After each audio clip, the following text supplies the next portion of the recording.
Bonjour à tous. Mon nom, c'est Cindy Girard. Probablement qu'il y en a plusieurs qui m'ont déjà vu sur d'autres conférences. Je suis l'animatrice d'aujourd'hui. Je suis bénévole à la QDC. Je suis aussi une membre comme vous qui vit avec de la douleur chronique et je suis membre du CA dans le comité service aux membres également. J'anime des groupes d'entraide. Aujourd'hui, nous avons la conférence Se libérer des douleurs chroniques, approche globale par l'alimentation, offerte par le docteur Alexandra Albert, accompagnée d'une personne une de ses anciennes patientes, Guylaine Houle. Attendez un petit peu, j'ai eu comme un message. OK. Alors, je vais faire la présentation de docteur Albert. Elle a exercé la rhumatologie du CHU de Québec d'Université Laval pendant 8 ans. Elle pratique maintenant à la clinique multidisciplinaire de Neuville, en plus de collaborer avec l'équipe de pneumologues de l'Institut universitaire de cardiologie et de pneumologie de Québec pour le dépistage et la prise en charge des patients aux prises avec des maladies pulmonaires interstitielles causées par des conditions rhumatologiques comme les scléroses systémiques, le lupus érythémateux disséminé, les myosites inflammatoires et le syndrome de Sjögren. Avant l'école de médecine, elle a complété une maîtrise et un doctorat en biologie moléculaire et cellulaire à l'Université Laval. Depuis les 7 dernières années, elle intègre dans sa pratique les changements des habitudes de vie, en particulier la nutrition thérapeutique pour aider les gens aux prises avec des conditions rhumatismales, excusez-moi, difficiles à contrôler. Elle a fait plusieurs certifications dans le domaine, auto-immune paléoprotocole et plusieurs autres formations dans le domaine. Je vous présente aussi celle qui va l'accompagner aujourd'hui, Madame Guylaine Houle, qui est une ancienne patiente du docteur Albert qui a souffert pendant de nombreuses années de douleurs chroniques. Avec l'aide de sa médecin, elle s'est tournée vers l'approche du protocole auto-immune et qui a complètement changé ses habitudes et surtout sa qualité de vie. Depuis le 3 septembre 2018, un énorme changement au niveau de sa santé est survenu. Alors, comme à l'habitude, je vous présente un petit PowerPoint de l'AQDC avant de céder la parole au conférencier. Ça ne sera pas très long.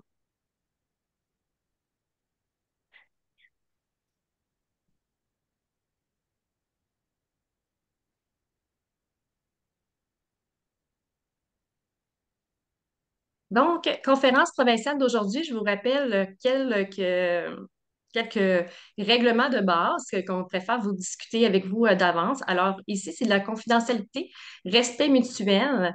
À la fin, on va pouvoir prendre quelques questions et on vous invite à avoir toujours un respect dans ce que les gens apportent dans leur opinion parce que les expériences peuvent différer d'une personne à l'autre.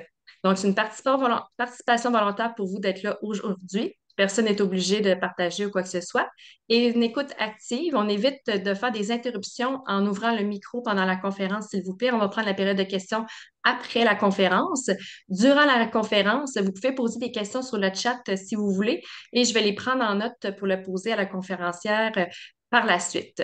Aujourd'hui, nos conférencières ne sont pas là pour donner des conseils médicaux. Donc, on ne peut pas répondre à un conseil vraiment médical spécifique à une personne. On va y aller plutôt de façon globale. Utilisation appropriée de la technologie, j'en ai parlé. Utilisation respectueuse du chat également, s'il vous plaît. À la fin, quand on pose nos questions, on fait une intervention, on essaie de penser de garder un petit peu de temps pour les gens autour de nous aussi. Puis on est dans un environnement bienveillant et sans jugement. Alors, comme vous le savez, à la QDC, à chaque conférence provinciale, on aime ça, ne pas vous laisser partir seul à la fin de la conférence. Certaines personnes vivent des moments plus difficiles, ça peut éveiller des choses en nous. Alors, on vous rappelle que vous avez le numéro 1855 douleur à la QDC que vous pouvez rejoindre, une personne qui est disponible pour vous discuter avec vous si au besoin. Vous avez les heures juste ici. Vous avez la ligne, c'est un service gratuit et confidentiel. Vous avez aussi la ligne 1866 appel, qui est une ligne info, dans le fond, un service qui est en 24 heures sur 24, 7 jours sur 7, qu'on peut appeler et aussi texter ou aller par Internet. Et bien évidemment, on a le 811 Info Social qui est toujours disponible également. On peut parler à travailleur social, on peut parler avec quelqu'un en tout temps dans un moment d'inquiétude, de souffrance ou de détresse. Oh, ça Ça n'a pas de lien avec aujourd'hui. Bon, parfait, super. Alors, ça me fait plaisir de vous souhaiter une excellente conférence provinciale aujourd'hui et je cède la parole à Dr. Albert. Merci. Merci beaucoup, Cindy, pour la présentation et merci beaucoup à la QDC pour cette belle opportunité. C'est une belle opportunité parce que je suis en mission. Je suis en mission depuis 7 ans. Je fais de la nutrition thérapeutique avec ma clientèle. Je ne fais pas que ça, évidemment. Moi, je suis une rhumatologue générale. Je traite toutes sortes de conditions rhumatismales qui causent la douleur. Mais cet aspect-là, ce volet-là de ma pratique est un peu moins connu auprès des autres médecins, des autres rhumatologues. Et on aime bien vouloir autonomiser nos patients, c'est-à-dire leur redonner un peu d'autonomie et de contrôle sur leurs propres conditions. Donc, l'alimentation, depuis 7 ans, je me suis vraiment rendu compte en prenant des formations et en pratiquant ça avec mes patients que ça fait vraiment une belle différence. C'est certain que je ne voudrais pas vous promettre ou mettre vos attentes un peu trop élevées. Ça demande une certaine motivation et être dédié à ça. Et d'après le nombre de personnes qui se sont branchées aujourd'hui, on voit que ça génère un certain intérêt. Alors, on se lance et merci à Guylaine qui a accepté d'appuyer de son témoignage à ma présentation aujourd'hui et elle va intervenir à 2 moments aujourd'hui. On se lance. J'ai beaucoup de matériel. J'aimerais ça que vous ne soyez pas vexés si vous voyez que les diapositives passent rapidement. Sachez que ça devrait normalement être disponible sur le site web, l'enregistrement, donc vous serez en mesure de réécouter. Là, j'essaie de changer mes diapositives et ça fonctionne pas. Oui, OK, ça a fonctionné. Je vais prendre le petit pointeur laser. Normalement, vous devez voir mon petit pointeur laser. On le répète, aujourd'hui, le contenu de la présentation, ça ne doit jamais se substituer au jugement de votre médecin et ou de votre rhumatologue. On ne recommande pas nécessairement de cesser la médication avec les changements des habitudes alimentaires et les conseils nutritionnels, ben, ils ne se substituent pas non plus au traitement de fond, bien que souvent dans ma clientèle, on est capable de baisser la médication. Il est avisé de poursuivre avec son clinicien les suivis pour évaluer si la médication doit être modifiée si jamais vous amorcez des modifications alimentaires qui apportent un bénéfice.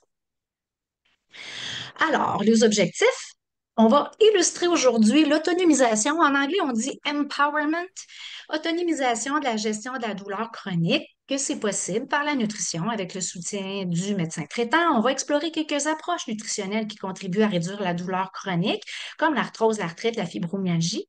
Vous ne serez pas des experts à la fin de la présentation, vous n'aurez pas de marche à suivre, mais mon but, c'est de semer des graines pour que vous puissiez vous-même faire des recherches, voire même consulter une nutritionniste, ou je vais vous donner quelques ressources aussi web, Internet, pour pouvoir amorcer certains changements.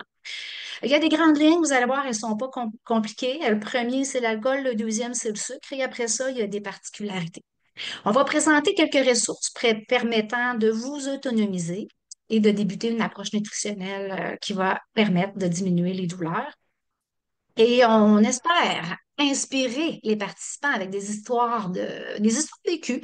J'en ai d'autres histoires vécues dans ma présentation de patients qui ont réussi dans le cadre de leur douleur, à baisser leur douleur. J'inviterai Guylaine.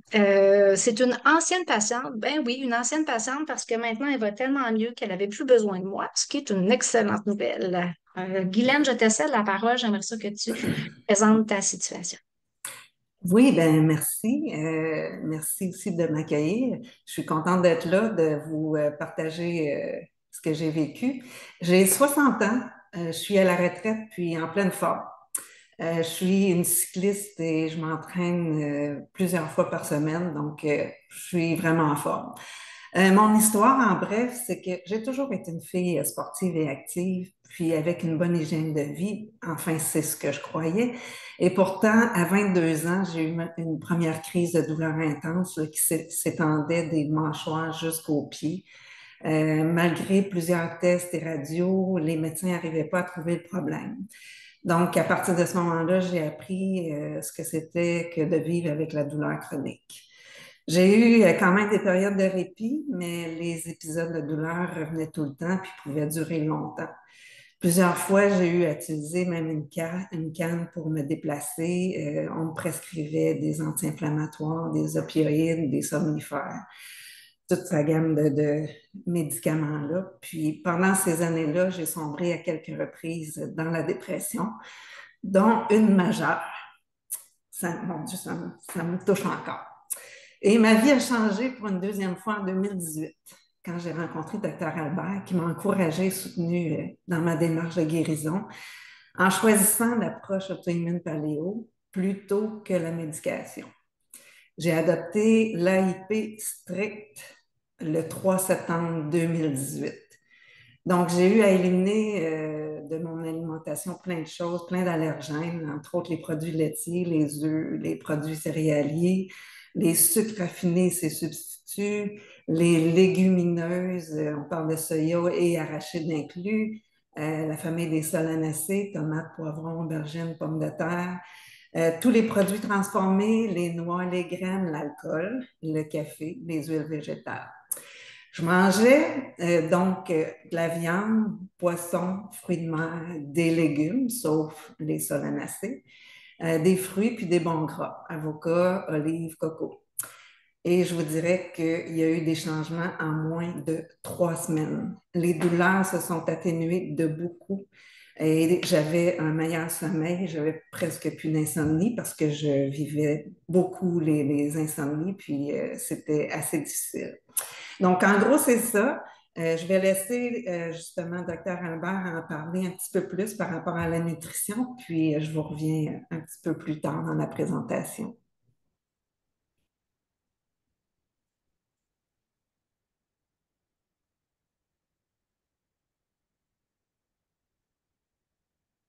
Bon, désolée. Oui. J'ai mis un temps avant de ouvrir le micro parce que je me mêlais entre mon pointeur et...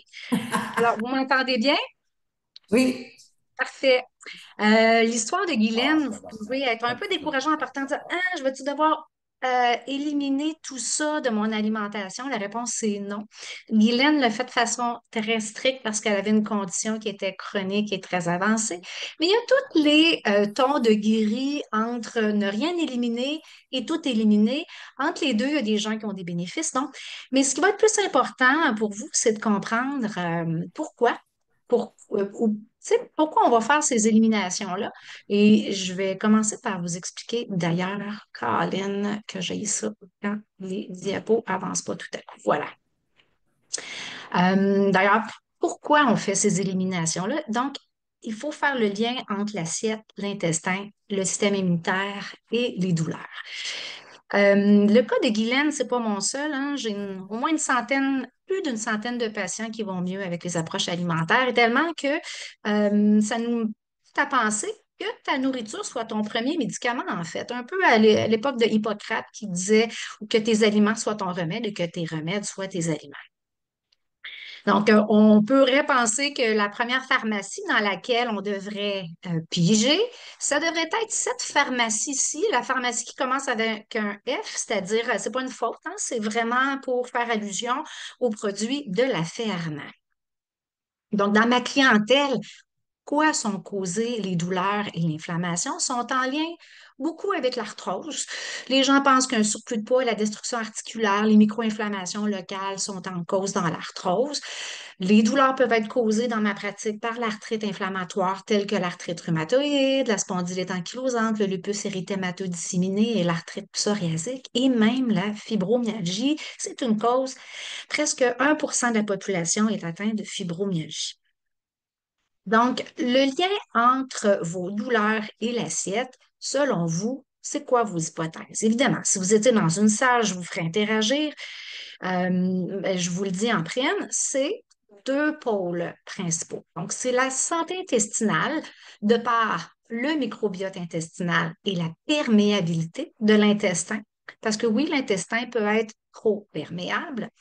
Et l'autre lien qu'on peut faire avec notre assiette, c'est la santé hormonale et métabolique, c'est-à-dire notre capacité à gérer le sucre et l'abondance de glucides et le fait qu'on soit en surplus de poids ou en obésité.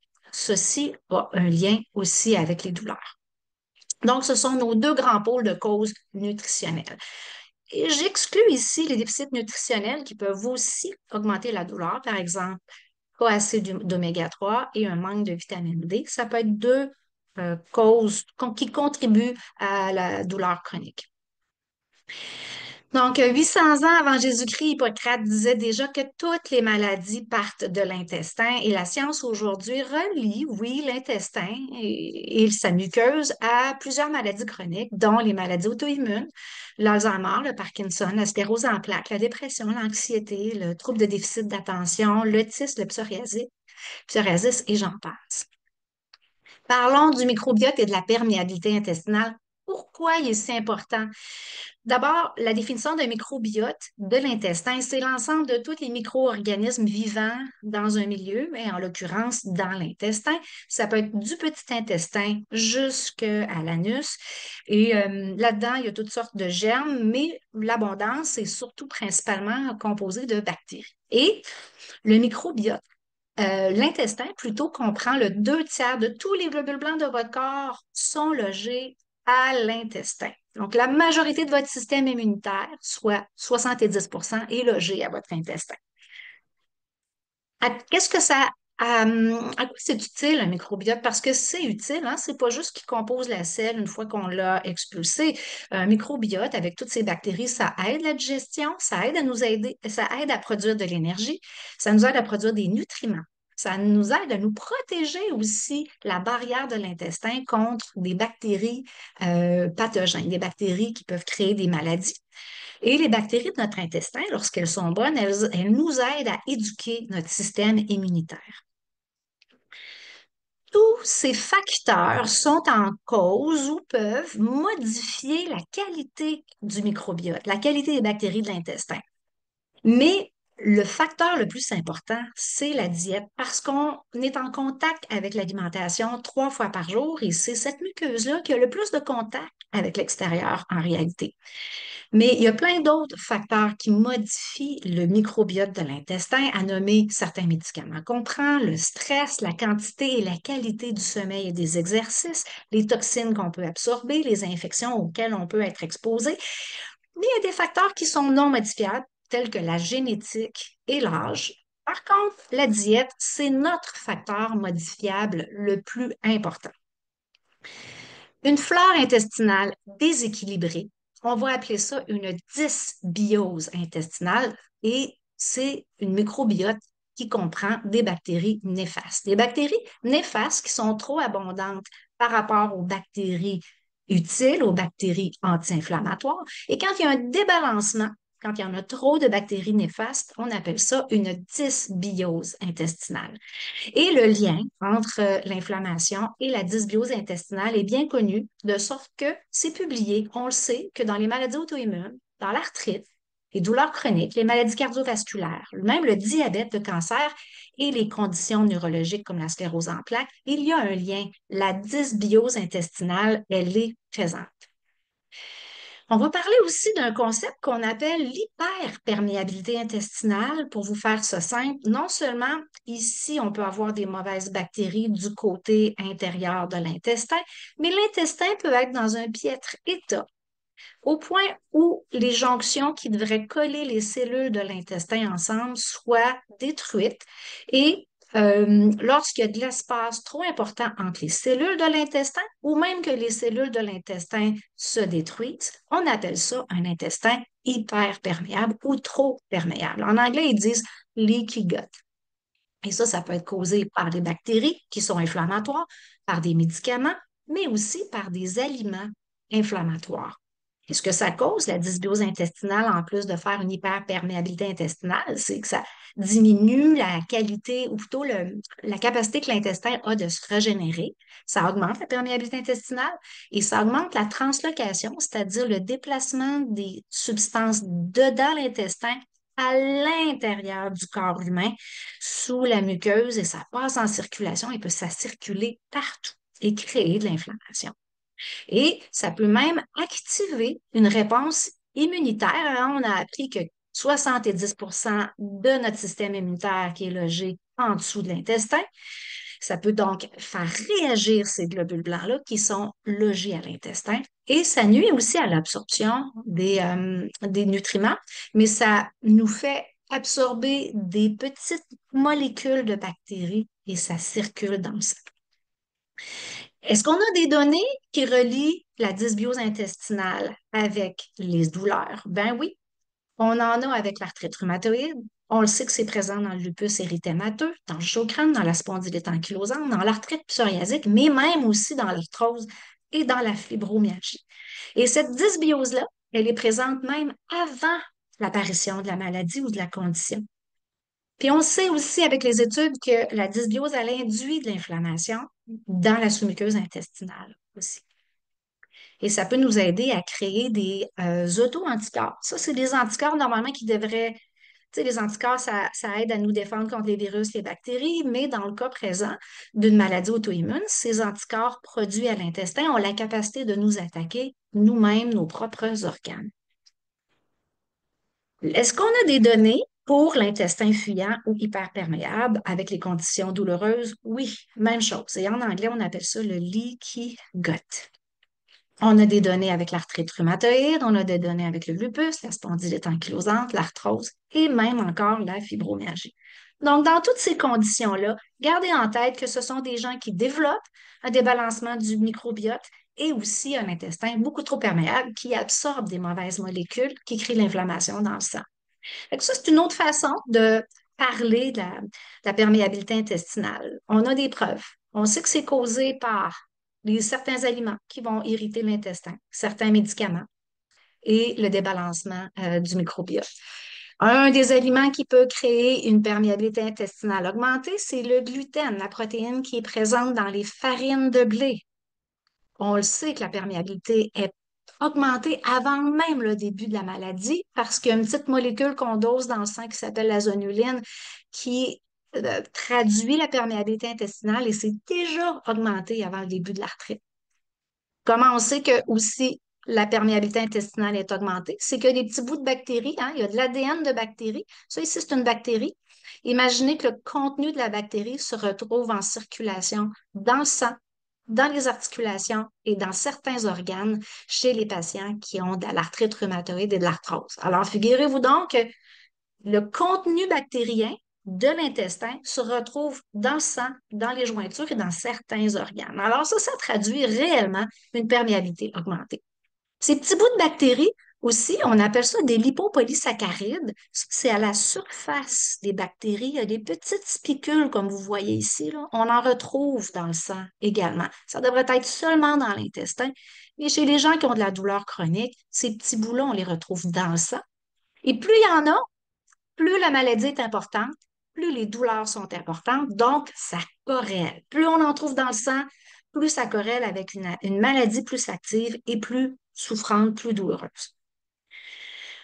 Donc, je viens de vous montrer le lien entre le contenu de l'intestin, le microbiote, la perméabilité intestinale et la douleur. Maintenant, je vais vous parler du lien entre la santé métabolique et les douleurs. Mais pour vous en parler, il faut que je vous parle du rôle de l'insuline. L'insuline, c'est une hormone qui est sécrétée par le petit organe que vous voyez ici qui s'appelle le pancréas en réponse à la consommation des sucres et des glucides que voici.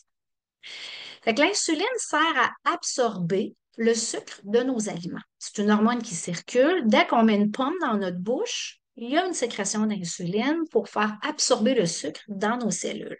Le problème, c'est quand on en prend trop de sucre.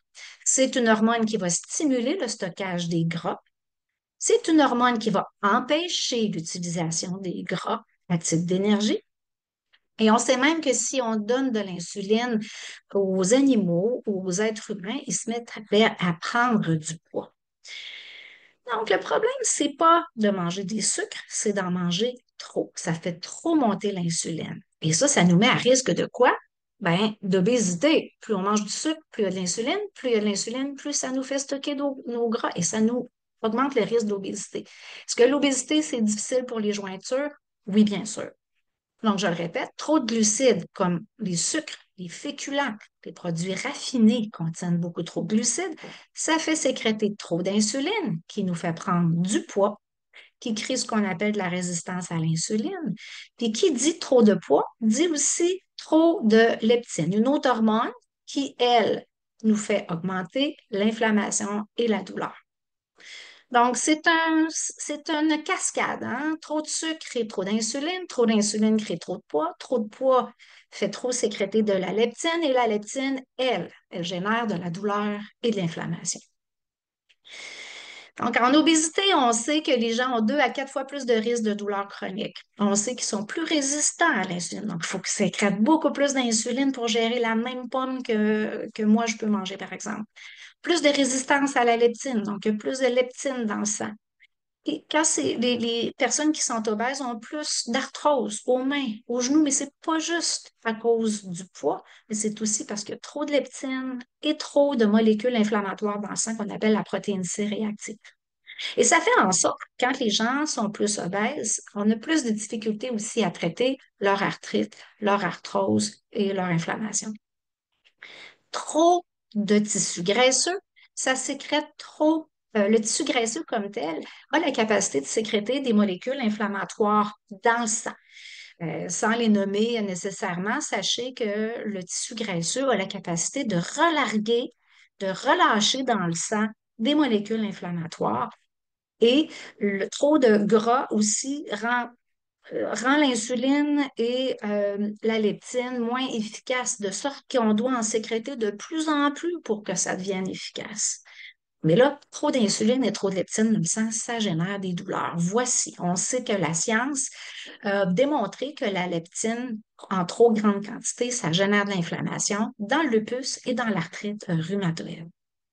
Donc, je le répète, plus on est obèse, plus les douleurs sont importantes, plus on a de la leptine, plus on a de l'insuline, et ça déclenche plus de douleurs et plus d'inflammation. Alors, comment nos aliments, nous, peuvent contribuer à l'inflammation? Bien, les aliments, c'est ce qui va nourrir notre microbiote intestinal. Ça peut nourrir un bon microbiote intestinal ou un mauvais microbiote intestinal. Il y a certains aliments qui vont diminuer la variété. La variété est importante. Ça peut augmenter aussi. Il y a certains aliments qui peuvent monter les bactéries néfastes, comme trop de pâtes, trop de sucre, trop de pain. Il y a certains aliments qui vont diminuer les bonnes bactéries, les bactéries qu'on dit anti-inflammatoires. Il y a certains aliments qui vont créer des fuites dans l'intestin. Je vais nommer par exemple l'alcool. L'alcool, c'est comme un solvant, c'est irritant. L'alcool, c'est un aliment qui va créer des fuites dans l'intestin. Mais le gluten aussi, qui est une protéine de blé, ça aussi, ça peut créer des fuites à l'intestin. Pourquoi trop de glucides va créer de l'inflammation? Ben, c'est parce que ça fait monter trop l'insuline, trop le poids, trop la leptine. Ça nourrit aussi trop de glucides, les mauvaises bactéries. Puis aussi, quand il y a trop de sucre, ça fait une espèce de caramel. Moi, je l'ai vulgarisé avec le mot caramel, mais c'est de la déposition de molécules de sucre à la surface de nos cellules, de nos protéines qu'on appelle les Advanced Glycated End Products. Et ça, ce caramel-là, sur nos tissus, ça génère de l'inflammation aussi. Et trop de tissu graisseux, dépendamment comment on mange, si la façon de manger nous fait prendre trop de poids, ben, ça génère trop de molécules inflammatoires parce que le tissu graisseux lui-même sécrète des molécules inflammatoires. Donc, ça brosse un tableau de comment l'alimentation peut augmenter les douleurs en général. Donc, parlons des aliments comme tels, d'influence de la diète. Donc, je le répète, il y a des aliments qui ont certaines propriétés qui vont endommager le microbiote intestinal. Il y a des aliments qui vont endommager la barrière intestinale. Il y a des aliments qui vont stimuler le système immunitaire à l'intestin. Puis il y a certains aliments qui vont stimuler l'insuline et la leptine, comme on a vu. Qu'est-ce qu'une diète inflammatoire? Ben, c'est une diète qui va contenir des aliments qui vont ouvrir ou perméabiliser l'intestin. Et là, vous allez dire, hey, docteur Albert, je ne comprends pas c'est quoi les agglutinines, les prolamines, puis l'alcool. Ben, on va en parler dans la prochaine diapo. Il y a des aliments aussi qui vont tuer les cellules de l'intestin, en encore une fois, comme les agglutinines, les prolamines, les saponines. On va en parler un petit peu plus loin. Puis il y a des aliments qui vont favoriser le débalancement du microbiote intestinal. Et là, il y en a plus encore. Il y a les agglutinines, les prolamines, mais aussi l'alcool, l'excès de sucre et d'amidon, trop d'oméga 6 versus les oméga 3 et certaines autres molécules qu'on n'abordera pas ici, mais que j'ai laissées là pour les plus scientifiques d'entre vous. Alors, les aliments ont certaines propriétés et dans les aliments, les deux molécules les plus irritantes pour l'intestin sont les prolamines et les agglutinines contenues dans les végétaux. Vous allez dire, ah mon Dieu, on nous dit tout le temps de couper les viandes rouges. Ah, il y a aussi des molécules inflammatoires contenues dans certains végétaux. Alors, ces deux molécules-là sont des molécules inflammatoires. Ils peuvent être contenus dans plusieurs aliments. Et là, faites attention, je ne vous demanderai pas demain de tout éliminer ça, mais ça peut être contenu dans les grains, les légumineuses, les pseudo-grains comme le millet, le quinoa et les solanacées comme les tomates, patates, poivrons, on va y revenir. Pourquoi sont problématiques? Sont difficiles à digérer. Ces molécules-là aussi peuvent traverser trop facilement l'intestin, peuvent endommager les cellules de l'intestin et même stimuler les globules blancs du système immunitaire cachés dans l'intestin pour faire de l'inflammation. Je vous donne l'exemple de la prolamine. Une des plus populaires, c'est ce qu'on appelle le gluten. C'est une protéine bien difficile à digérer dans l'intestin. Normalement, quand on a un bon microbiote et qu'on n'en mange pas trop, on devrait être capable de gérer le gluten. Le problème aujourd'hui, c'est que notre microbiote intestinal est débalancé pour plusieurs raisons. Des fois parce qu'on ne mange pas bien, des fois parce qu'on a pris trop d'antibiotiques, parce qu'on est trop stressé puis on ne dort pas bien, notre microbiote est débalancé et on mange trop de gluten aussi. Pensez à tout ce que vous mangez qui contient de la farine de blé dans une journée, vous allez voir qu'il y en a vraiment beaucoup. Et comme elle est difficile à être digérée, il y a des petits bouts de gluten qui ne seront jamais digérés et ces petits bouts-là que vous voyez en couleur vont générer des effets sur l'intestin. Le premier, par exemple, c'est d'ouvrir les jonctions. Voyez-vous, là, entre les cellules, là, le gluten vient ouvrir les jonctions entre les cellules. Mais le gluten aussi peut venir endommager les cellules de l'intestin. Puis le gluten aussi peut venir carrément passer la barrière et être déchargé en dessous de la muqueuse et d'activer les globules blancs.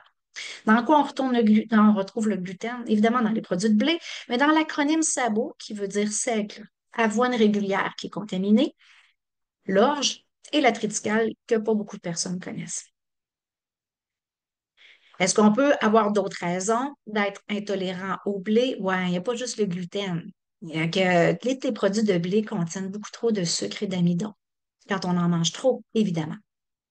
Il y a des gens qui ne tolèrent pas les fermenticibles, hein. Il y a des molécules qui sont mal fermentées par l'intestin. On les appelle les fructanes.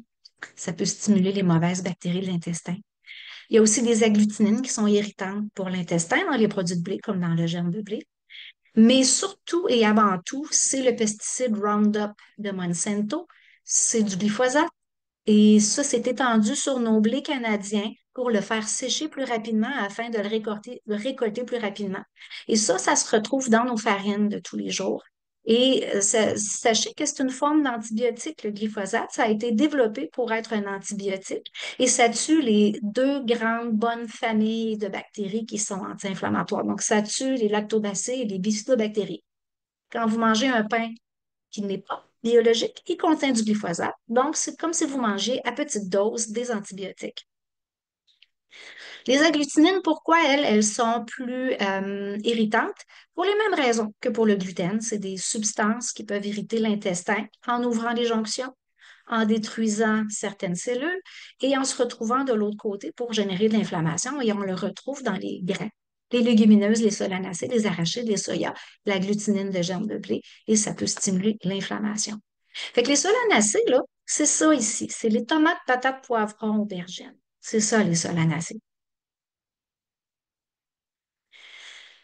Quelles sont les sensibilités alimentaires les plus fréquentes? Celles qui vous causent le plus de tort si vous souffrez de douleurs chroniques?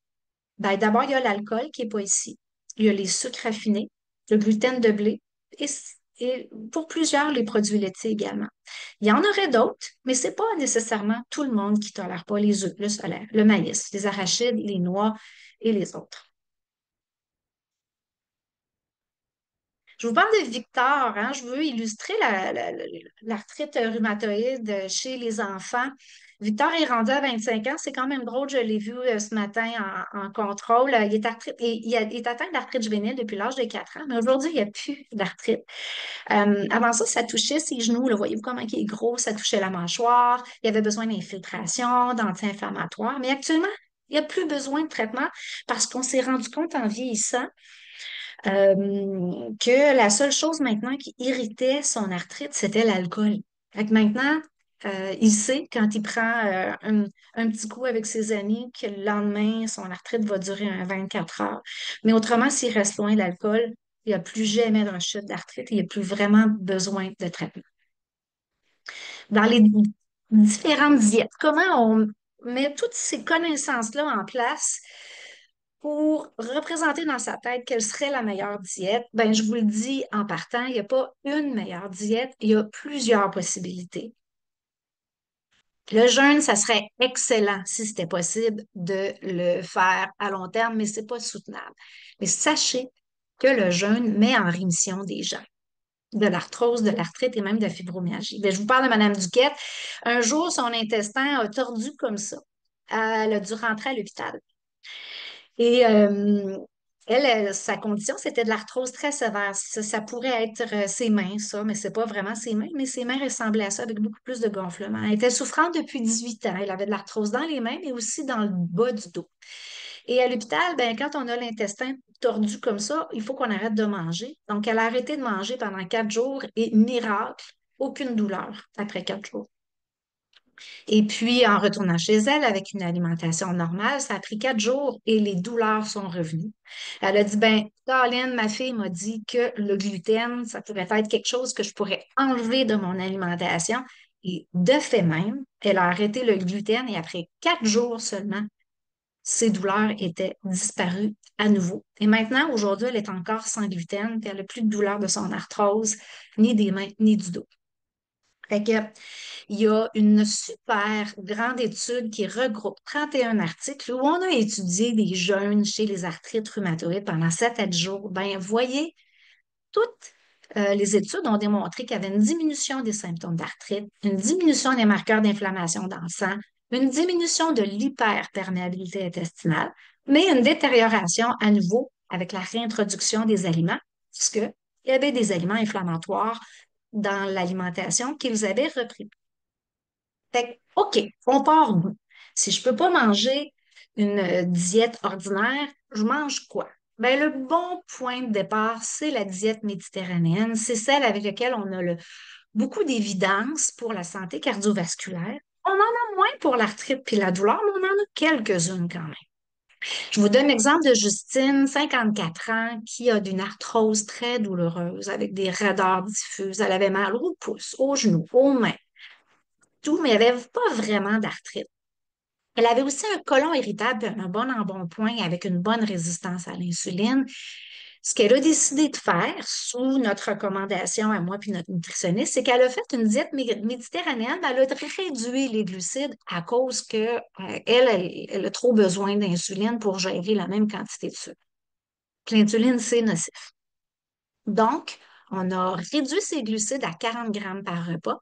Et au bout de quelques semaines, 80 à 90 de réduction des douleurs, avec une réduction majeure des maux de ventre. Hein. Son côlon irritable s'est vraiment estompé. Presque plus de ballonnement, presque plus de diarrhée. Elle a perdu 27 livres et tous ses paramètres métaboliques se sont améliorés.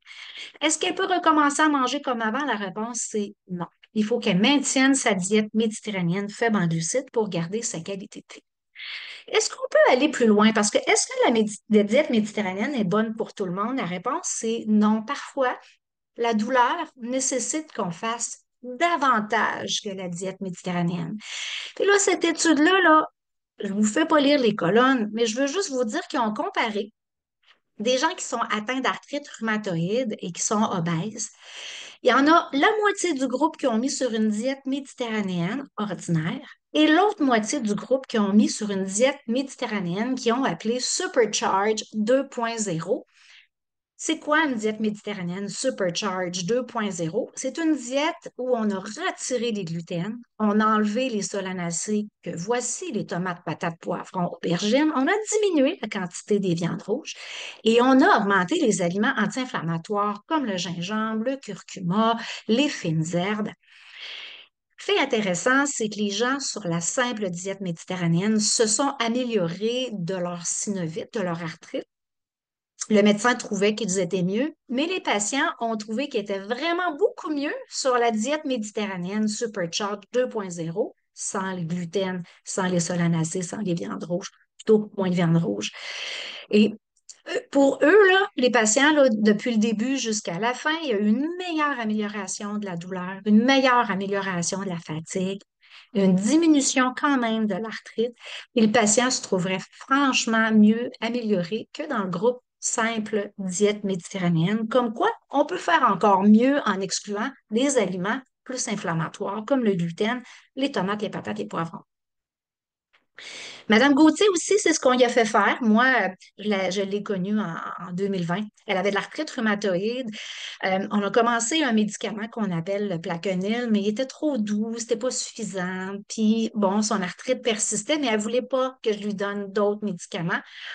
Mais elle a dit, OK, parfait, moi, je veux enclencher une amélioration de mon alimentation. Alors, on lui a fait faire une diète méditerranéenne sans gluten, sans produits laitiers. Caséine, ça veut dire sans produits laitiers.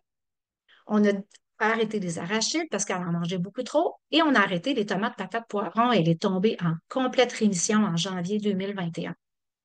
Et là, vous allez dire, OK, diète méditerranéenne, on enlève quoi? L'extrême de la diète Supercharge 2.0, si on veut faire encore plus, on peut faire le protocole auto-immune paléo. Et ça, c'est le protocole que Guylaine, quand elle s'est présentée, et le fait. Celui-là, là, c'est pour les plus coriaces, les douleurs les plus difficiles, les maladies auto-immunes les plus importantes, les arthrites les plus sévères. C'est pas une alimentation que je recommande chez tout le monde. Par contre, quand la situation est vraiment importante, c'est une alimentation qui fonctionne la mieux. Et on élimine vraiment beaucoup de choses. Et pourquoi on dit paléo auto-immune? C'est que ça veut dire que c'est une diète chasseur-cueilleur comme celle-ci. C'est comme on mange les aliments comme ils sont dans la nature. Le principe, c'est pas compliqué, c'est que notre intestin a été designé, a été fait pour digérer des aliments comme ils sont dans la nature et non pas des aliments transformés. Donc, ça ressemble à ça. C'est comme une diète méditerranéenne où on a enlevé les produits laitiers et le gluten. Et ça vous reflète ici que la diète paléo ne doit pas contenir ce qui est jaune et beige à droite, mais c'est une diète qui doit être vraiment avec des aliments de couleur qui viennent de la nature. Fait que 70% de l'apport énergétique aujourd'hui au quotidien provient d'aliments qui étaient rarement, voire même jamais consommés à l'époque du chasseur-cueilleur. Aujourd'hui, notre diète est dominée par les céréales, les produits laitiers, les sucres raffinés, les gras hautement transformés. Rien de tout ça existait à l'époque et notre intestin n'a pas évolué pour bien tolérer une trop grande quantité de ces aliments-là. C'est le cas de Mme Reynaud. Mme Reynaud, elle a décidé de faire une diète paléo et tout s'est amélioré. Elle avait une sclérodermie, donc son rénal s'est amélioré, sa péricardite chronique s'est améliorée et sa grande fatigue s'est améliorée. Je passe un peu plus vite, hein. Vous me pardonnerez que je passe un peu plus vite. Fait que la diète paléolithique, elle est meilleure même que le guide alimentaire canadien. C'est meilleur pour diminuer le tour de taille, c'est meilleur pour diminuer l'inflammation, c'est meilleur pour contrôler le diabète, la tension artérielle et le cholestérol. Qu'est-ce qu'on ne mange pas dans la diète paléo? Je me répète, on ne mange pas les grains. Les grains, ça, c'est les céréales, hein, ce qui pousse dans un champ, comme l'orge, l'avoine, le blé. On ne mange pas de légumineuses, on ne mange pas de produits laitiers, on ne mange pas d'huile raffinée, on ne mange pas de sucre raffiné et ni euh, d'aliments processés ou transformés. On élimine aussi pour un bout les noix, les graines, les œufs, les solanacées, l'alcool, le café, le chocolat et les produits laitiers. Puis là, je vous entends crier aïe, aïe, aïe, c'est donc bien compliqué, on ne peut pas tout faire ça. Oui, mais ce n'est pas une sentence à vie. C'est pas une sentence à vie parce que les gens récupèrent bien après et ils ont réintroduit graduellement sans jamais revenir à une diète nord-américaine standard. On tend à viser une bonne diète méditerranéenne. Mais c'est vrai que pour certains patients, il faut éliminer tout ça. Qu'est-ce qu'on mange? Bien, on mange des viandes, des volailles, des fruits de mer, des végétaux, des champignons, des fruits, des gras de bonne qualité, des herbes et des épices, même des abats, hein, des organ meats et des abats, et beaucoup, beaucoup, beaucoup de végétaux pour remplacer les fibres qu'on n'a pas avec le retrait des grains et des céréales. Madame Kuna, c'est le cas. Elle a fait cette diète-là. Et ça, c'est le nombre de jointures qui étaient gonflées. Puis vous voyez, après quelques mois, comment il ne restait presque plus de jointures gonflées. Et pour vous montrer aussi que dans le sang, ces deux marqueurs inflammatoires comme la sédimentation ont réduit en quelques mois. Et ça, c'est la protéine C réactive qui est redevenue à zéro, juste avec l'alimentation. Moi, je sais que ça vous brûle de savoir comment Guylaine vit avec ça aujourd'hui. Alors, Guylaine, je te repasse le micro. Merci, vous m'entendez bien, oui? Euh, Oui. oui, d'accord, parfait. Donc, oui, moi, j'ai suivi le protocole strict au départ. Je voulais pas prendre de chance, je voulais toutes mettre les chances de mon côté. Fait que j'ai dit, on y va. Puis, je me suis lancée là-dedans. Évidemment, ben, il y a eu des réactions de mon entourage, là. Même moi, d'ailleurs, quand je suis revenue de la conférence qui avait été faite par le docteur Humbert en août 2018, donc quelques semaines avant que je commence l'AIP, je voulais savoir qu'est-ce que c'était l'AIP. Puis, tout le long du retour à la maison, j'ai pleuré.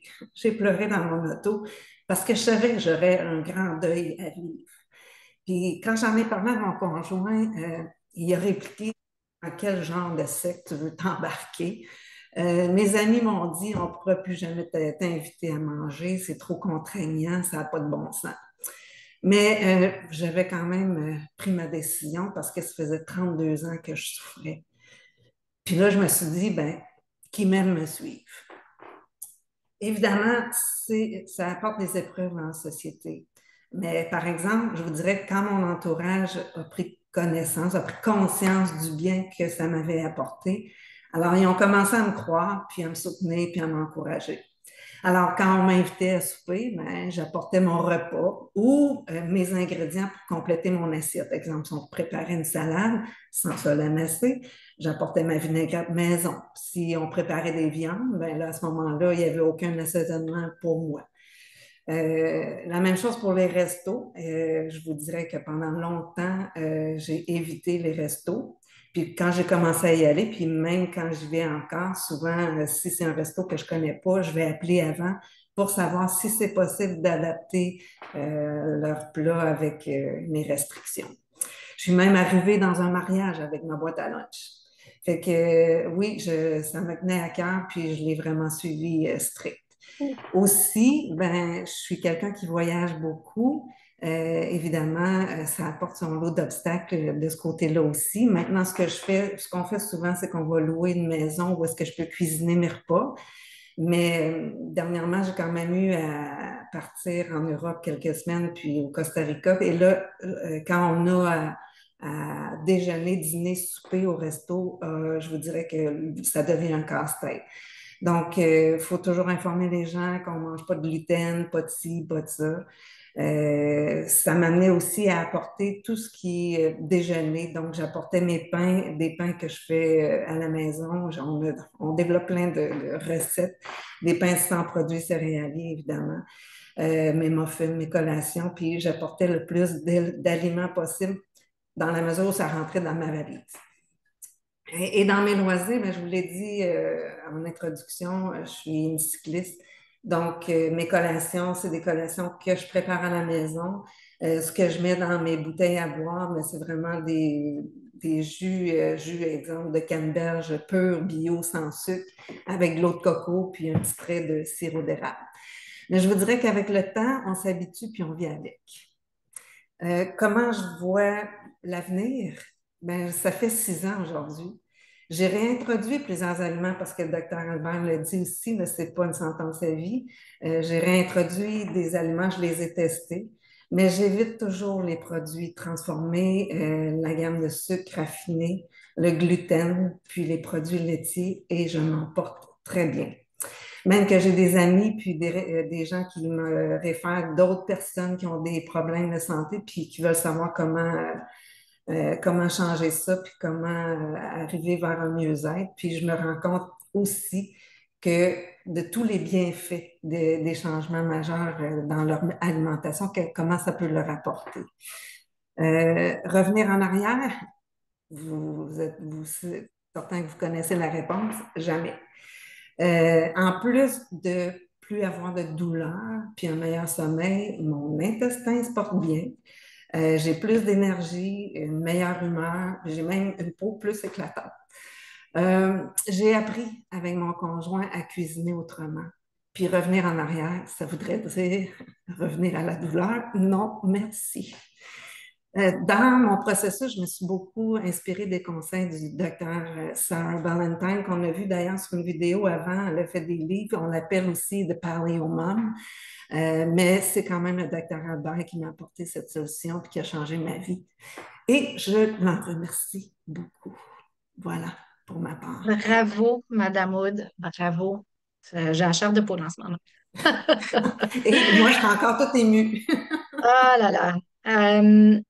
J'aimerais vous montrer à tous comment je découpe ça dans ma tête quand je fais une approche alimentaire avec les patients qui je pousse vers une branche ou une autre. Évidemment, il me reste juste 5 minutes. Alors, juste un mot pour vous dire que la diète auto-immune paléo qu'on vient de parler, ça, c'est une branche pour mes gens un petit peu plus malades. Et l'autre branche pour les fibromyalgiques et les arthroses, ceux qui ont des douleurs d'arthrose, c'est l'approche faible en glucides. Et une autre façon de l'appeler, c'est la diète cétogène. Et il y a différents niveaux de diète cétogène. Il y a la pas stricte, il y a la modérée et il y a la très stricte. Sachez que c'est une approche alimentaire qui est maintenant reconnue par Diabète Canada, par l'American Diabetes Association et par l'American Heart Association. Laissez-vous jamais dire que la diète cétogène, c'est pas bon. Fait que le principe, dans le fond, c'est plus on réduit les glucides, plus on fait monter les cétones dans le sang. Et les cétones, c'est notre deuxième carburant. À défaut d'utiliser le sucre, on se met à digérer nos propres gras ou le gras alimentaire et de produire un carburant qu'on appelle les cétones. Ce qui est extraordinaire avec les cétones, c'est qu'elles ont une propriété anti-inflammatoire. Non seulement on diminue l'insuline, les glucides pour réparer l'intestin, mais si on génère des cétones, les cétones ont des propriétés anti-inflammatoires et anti-douleurs. Donc, je passe vite ici. Donc, on essaie d'exclure ça ici, en haut, tout ce qui est beige, hein, beige jaune, on l'exclut et on intègre ce qui a des couleurs. Ça ressemble à quoi une assiette avec juste entre 50 et 100 grammes de glucides? Ça ressemble à ça ici, des patates douces, des légumes, un petit peu de gras. Puis une diète cétogène pure n'a pas moins de 20 grammes de glucides par jour. Mais il y a des gens qui vont très bien répondre à une réduction de 100 grammes de glucides par jour. Ça, c'est le mythe, c'est ça qu'on ne vise pas. Ça, c'est la réalité, c'est ce qu'on vise. Et sachez que ça a été fait, étudié chez les diabétiques. Ils ont séparé en deux groupes et au bout d'une année, ça réduisait le risque cardiovasculaire, cette approche-là, alors que dans une diète standard, la diète standard augmentait le risque cardiovasculaire au bout d'un an. Donc, ça diminue tous les paramètres qui sont néfastes et l'autre alimentation n'améliorait pas les paramètres. Les cétones sont anti-inflammatoires. Il y a la propriété des cétones de bloquer le fameux NLRP3 dans les cellules qui produit des molécules inflammatoires. Quand on a beaucoup de cétones dans le sang, ça bloque l'inflammation et on sait que le NLRP3 et les molécules inflammatoires que vous voyez là sont impliquées dans le diabète de type 2, la maladie cardiovasculaire, l'obésité, Alzheimer, Parkinson, sclérose en plaques, épilepsie, polyarthrite rhumatoïde, la goutte, le lupus, la spondylite, et j'en passe. Alors, si vous prenez 12 semaines, vous prenez les patients, vous les faites manger pendant une diète cétogène pendant 12 semaines, voici la réduction de toutes les molécules inflammatoires versus un groupe de patients que vous faites manger une diète faible en gras. Hein, vous coupez les gras, on pense que c'est bon manger faible en gras. Eh bien non, ça augmente l'inflammation. Je passe vite. Monsieur Grandjean, j'ai fait manger une diète faible en glucides. Regardez comment son marqueur inflammatoire a baissé. Une diète faible en glucides, son marqueur inflammatoire a baissé. Puis pourquoi ça a réaugmenté? Ben, il y a eu un cadeau de galettes à l'avoine. Fait que quand il s'est remis à manger des galettes à l'avoine, son inflammation a réaugmenté. J'ai deux fibromyalgiques ici qui s'en portent que mieux, 75 à 80 de douleur avec une diète cétogène. Il y a plein de fibromyalgiques dans mes cliniques qui vont mieux avec la diète faible en glucides ou cétogène, je me répète. J'ai deux messages clés. La première, c'est que la douleur prend naissance et les maladies auto-immunes et inflammatoires prennent naissance dans l'intestin, le plus probablement. Parce qu'on a parlé de concept de dysbiose intestinale qui était présente avant même le début des maladies et des douleurs, avec une augmentation aussi que les douleurs ont un lien avec l'augmentation de la perméabilité intestinale, l'absorption des particules alimentaires et bactériennes. On peut même former des auto-anticorps autodestructifs à l'intestin. N'oubliez pas que l'abondance de glucides fait trop d'insuline, trop de leptine, ça fait prendre du poids et tout ça crée de l'inflammation. Et comment je découpe ça dans ma tête? Voici. On part d'abord avec la diète méditerranéenne, mais une diète méditerranéenne, s'il vous plaît, sans sucre, sans alcool et sans aliments transformés. Une vraie diète méditerranéenne. Et si ce n'est pas suffisant et que vous êtes plus du côté obésité, arthrose, fibromyalgie puis douleurs chroniques, on ne sait pas trop pourquoi, ben, c'est plus l'approche faible en glucides qu'on va prioriser ou cétogène. Et puis, vous n'êtes pas obligé d'aller faire la diète cétogène pure et dure. Vous pouvez diminuer juste vos glucides et voir comment vous répondez. Si par contre, votre phénotype, c'est surtout de l'arthrite rhumatoïde, du lupus, du Sjögren, de la spondylite ankylosante, eh bien, on aime mieux éliminer les lectines avec une approche d'élimination de gluten, de caséine, de solanacée, donc une espèce de forme d'auto-immune paléo partielle ou complète, ou combiner les deux. N'oubliez pas qu'il faut éviter le sucre complètement, l'alcool, les produits transformés, les additifs alimentaires, les aliments brûlés ou calcinés et les gras cuits à haute température. Il faut tendre à diminuer en général les produits de blé, le gluten, les glucides sans couleur. Hein? Tu sais, quand je disais là, tout ce qui est beige puis jaune, là, on essaie d'éliminer ça. Les produits laitiers, on essaie de les diminuer. Les produits non biologiques et les produits avec des listes d'ingrédients trop longues. Ça ici, si vous voulez juste faire une photo de ça, on dit qu'il y a des diètes anti-inflammatoires. Il y en a beaucoup pour se démêler. À gauche, c'est les diètes qui sont bien, mais qui pourraient ne pas suffire, hein, comme la diète méditerranéenne, juste une diète paléo, juste du jeûne ou du jeûne intermittent, ou juste une diète végétarienne que je ne recommande pas nécessairement. Mais celles qui sont très bien contre l'inflammation et les douleurs, c'est la diète cétogène ou faible en glucides, la diète hypotoxique de Jacqueline Lagacé ou Signalé, la diète auto-immune paléo, le protocole WALS pour ceux qui ont de la sclérose en plaques et une future qui s'en vient qui est la diète ITIS. Mise en garde, si vous êtes diabétique sévère avec de l'insuline, consultez votre nutritionniste. Si vous êtes trop maigre, vous avez trop d'aliments qui sont mal tolérés, on préfère un nutritionniste dans le dossier. Attention aux antécédents d'anorexie ou de boulimie. On ne veut pas induire un nouveau problème alimentaire. Attention, si vous êtes trop maigre, ça peut vous faire perdre encore plus de poids. Allez voir un nutritionniste. Attention à l'anxiété qui peut être amplifiée par le changement alimentaire. Et attention à la crainte de réintroduire des aliments, la réintroduction des aliments. Il faut quand même se lancer puis réintroduire des aliments. Je veux vous laisser avec des questions. Je suis libre pour 5 minutes pour répondre à vos questions ou si vous voulez vous adresser à Guylaine aussi. Je veux juste vous dire que ces ressources web-là seront disponibles sur le site web de l'AQDC sous forme de PDF. Des ressources web, voici des ressources web, des livres, encore des ressources web, sont toutes là. Allez voir, je vous en prie. Et merci beaucoup de votre attention de ce marathon d'informations. Merci beaucoup, docteur Albert. C'était extrêmement intéressant et je pense que tout le monde a trouvé de même. Merci, Guylaine. C'était super intéressant et inspirant. D'ailleurs, tous les messages qui s'adressent présentement sur le chat, vous avez beaucoup, beaucoup de compliments sur la présentation d'aujourd'hui. Guylaine aussi, là, je pense que tu as peut-être pu les lire là, sur l'inspiration que tu as apportée pour plusieurs personnes. J'ai eu plusieurs questions. On n'aura probablement pas le temps de toutes les poser malheureusement, mais je vais y aller un petit peu par ordre là, que j'ai pris durant la présentation. Alors, j'avais une personne qui voulait savoir si ce que vous avez proposé pourrait aider une personne avec la sclérose en plaques. Comme je l'ai montré, c'est le protocole de Terry Walls. J'ai fait la certification il y a quand même assez longtemps, en 2018. J'ai lu ses livres. Ses livres sont disponibles en français.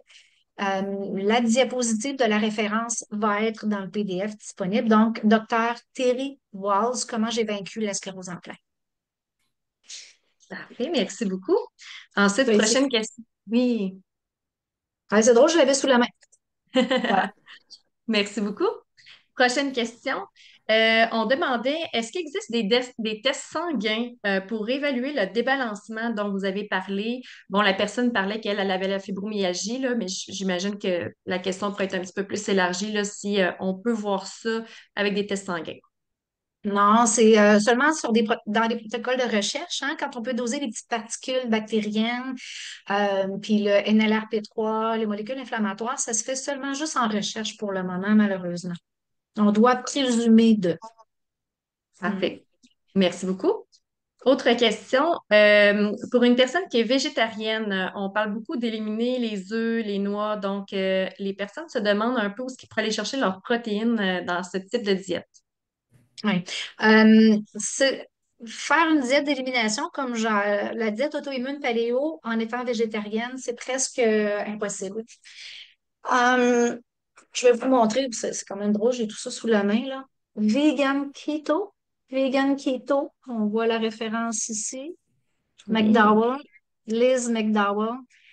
Ça peut être redondant, hein, manger keto, végétarien, là, et les mêmes aliments reviennent souvent. Donc, vegan keto, mais c'est pas quelque chose que moi je recommande de faire la diète auto-immune paléo en étant végétarien.